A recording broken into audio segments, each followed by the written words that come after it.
नमस्कार आप सभी को। मेरा नाम है अशोक वीर यादव एडवोकेट और मैं आप सभी के लिए लीगल एडवाइस पर वीडियोस अपलोड करता हूं, जो कि आप सब लोग उसको लाइक करते हैं, पसंद करते हैं, शेयर करते हैं और सब्सक्राइब भी करते हैं। और अब तक अगर आपने इस चैनल को सब्सक्राइब नहीं किया है तो जो सामने लाल रंग का बटन है उसको तुरंत प्रेस करिएगा, ताकि आने वाले टाइम में आपके लिए नई जानकारी मिल सके और आप इस जानकारी से अवेयर हो सकें। तो बहरहाल आज हम बात करते हैं कि ऐसी पत्नी जो अपने पति को छोड़कर कुछ महीनों के लिए किसी और के साथ चली गई और जाने के बाद जब उसके साथ भी उसका झगड़ा हो गया या किसी प्रकार से कोई डिस्प्यूट हो गया, उसके बाद वापस उसी पति के पास आती है जो पहले वाला पति था और उसको धमकी देती है कि अगर तुम मुझे नहीं रखोगे तो मैं तुमको तुम्हारे ऊपर जो है वो सेक्शन 498 ए यानी कि दहेज प्रथा जैसे जो अपराध है उसमें मैं आपको फंसा दूंगी और आपके ऊपर कई प्रकार के मुकदमे कर दूंगी। तो ऐसी धमकी जो दी गई है वो एक हमारे ही सब्सक्राइबर हैं, जिन्होंने हमसे कमेंट करके पूछा कि सर मेरे साथ में ऐसा हो रहा है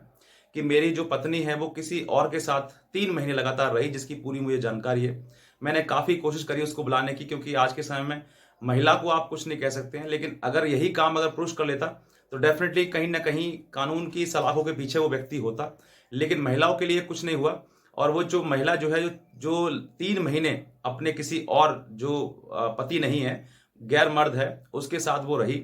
और मतलब कि वो जो व्यक्ति है जिसके साथ वो रही उसको 3 महीने वहां पर रहे, वहां पर कोई डिस्प्यूट हो गया, झगड़ा हो गया। उसके बाद फिर वापस फर्स्ट वाला जो हस्बैंड है उसके पास रहने के वो आई। उसने उस जब आई तो पहले उसने मना किया कि तुम ऐसे कैसे रखते हो, पहले वहां पर है ये है, तो इन दोनों के बीच में आपस झगड़ा हुआ। और झगड़ा होने के बाद जो इसने पत्नी ने जो वो धमकी दी उसकी कि अगर तुम मुझे नहीं रखोगे तो मैं तुम्हारे ऊपर जो सेक्शन 498 का केस कर दूंगी। तो ऐसे समय पर आपको क्या करना चाहिए कि किस तरीके, क्योंकि ये घटना जो है वो आम हो गई है और कई लोगों की ये पहला कमेंट नहीं है, मेरे पास कई ऐसे कमेंट भी आए, कई ऐसी कॉल्स भी मेरे पास आई कि सर मेरी वाइफ जो है वो मेरे बिना बताए उसने शादी कर ली दूसरी जगह पर और वो वहां पर उसका शादी का अब मैटर उसका बिगड़ गया है, तो अब वो वापस फिर मेरे पास ही आना चाहती है, उसको मैं बिल्कुल रखना नहीं चाहता हूँ। अब ऐसे समय पर मैं क्या करूँ? तो ऐसे कई ऐसे मतलब सवाल मेरे पास आए, सामने आए। तो मैंने सोचा कि क्यों ना ये इस चीज का मैं आपको आंसर दूं और आपको बताऊं कि वाकई अगर ऐसा किसी और के साथ में भी होता है, किसी जैसे आप देख रहे हैं, अगर किसी आपके साथ में ऐसा होता है और आपकी पत्नी इस तरीके की चीजें करती है तो आपको क्या करना चाहिए। तो इस वीडियो को आप अगर आप इस पर नए नए हैं तो तुरंत आप इस चैनल को सब्सक्राइब करिएगा और दूसरे लोगों तक भी शेयर करिएगा, ताकि और भी लोग इस चीज से जागरूक हो सके। क्योंकि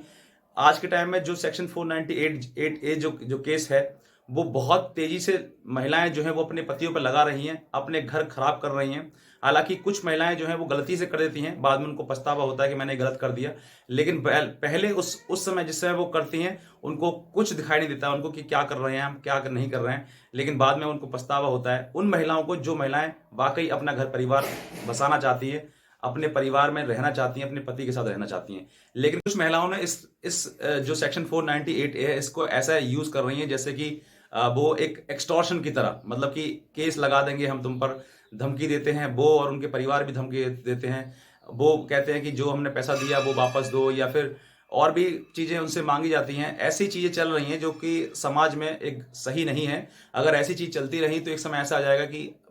लड़का जो है या फिर लड़की है कि मतलब कि शादी करने से भी डरेंगे, घबराएंगे। और हो रहा है ये, क्योंकि शादी के कुछ ही दिनों बाद जो महिला जो है या पुरुष है किसी प्रकार से वो कोर्ट में पहुंच जाते हैं और चाहने के बाद कोर्ट में पहुंचने के बाद वो सोचते हैं कि अब यहाँ से हमको न्याय मिलेगा, हमारी चीजें समझ में आएंगी, कोर्ट को समझ में आएंगी चीजें। लेकिन चीजें जो समझ में नहीं आती हैं, बाकी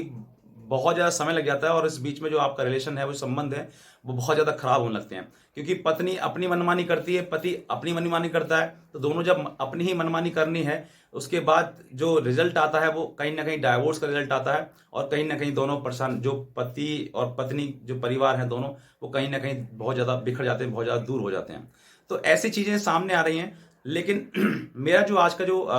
ये जो वीडियो बनाने का उद्देश्य है वो ये है कि ऐसी महिलाएं, जो महिला अपने पति को छोड़कर, हालांकि देखिए लड़ाई झगड़े हर घर परिवार में होते हैं, छोटे मोटे होते हैं, कहीं थोड़े जो ज्यादा बढ़ जाते हैं, लेकिन उसको भी सहन करना पड़ता है, कहीं ना कहीं कोई रास्ता ऐसा ढूंढना पड़ता है जिसकी वजह से जो है वो घर दोबारा बस जाए। लेकिन ऐसा नहीं कि वो घर बसाने की जगह कहीं पर वो नींव ही आप तोड़ दें।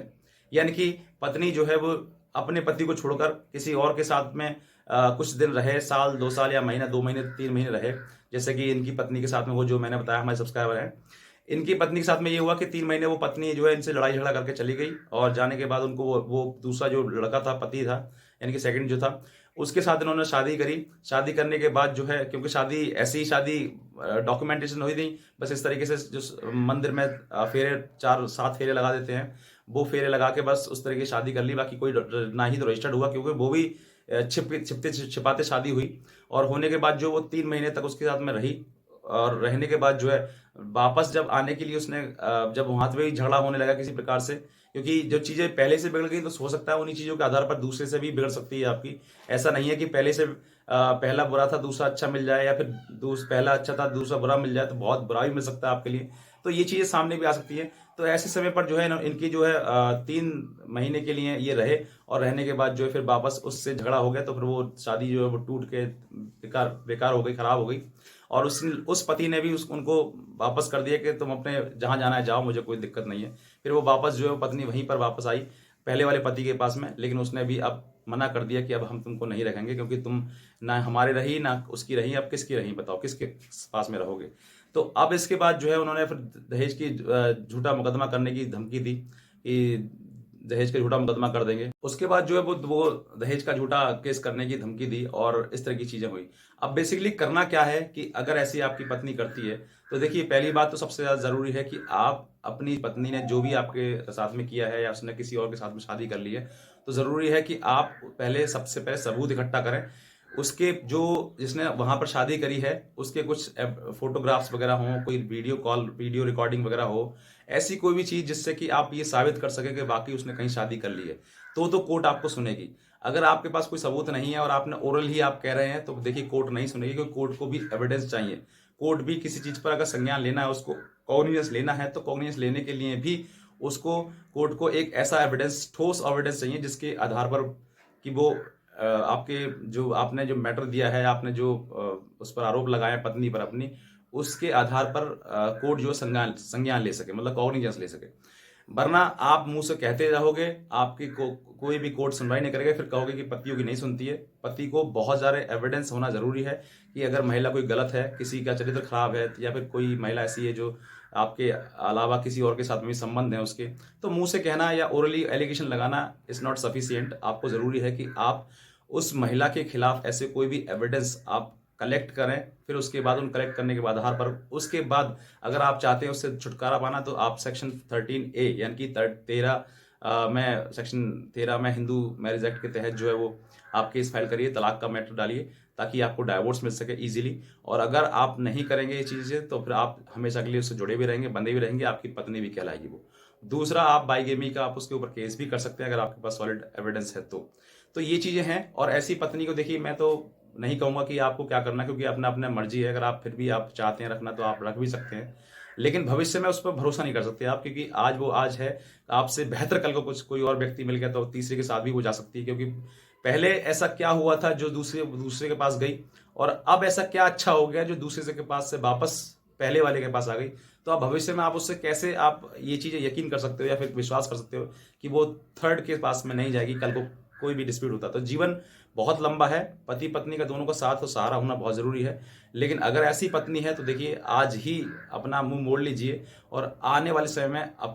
अपना एक निर्णय लीजिए कि और ऐसा जीवन साथी ढूंढिए जिसके साथ में आप अपना जीवन चला सकें। ऐसा बिल्कुल भी नहीं जो टेम्पररी हो, आज आपके पास कल किसी और के पास, तीसरे दिन किसी और के पास में। तो ऐसा बिल्कुल नहीं, जो कि बहुत ज्यादा चीजें हो रही हैं। तो मैंने सोचा कि मैं आपको क्यों ना इस चीज से अवेयर कर दूं। तो ऐसे व्यक्ति के लिए जरूरी है कि आप अलग ही करते हैं अपने आप से, और जो वो केस कर रही है करने दीजिए, डरने की जरूरत नहीं है आपको। सेक्शन 498A में करे, मेंटेनेंस में करे, DV में करे, जो केस करे, लेकिन आप अपनी जो मानसिक स्थिति है वो खराब होने से तो बचा सकते हैं ना। क्योंकि बहुत ज्यादा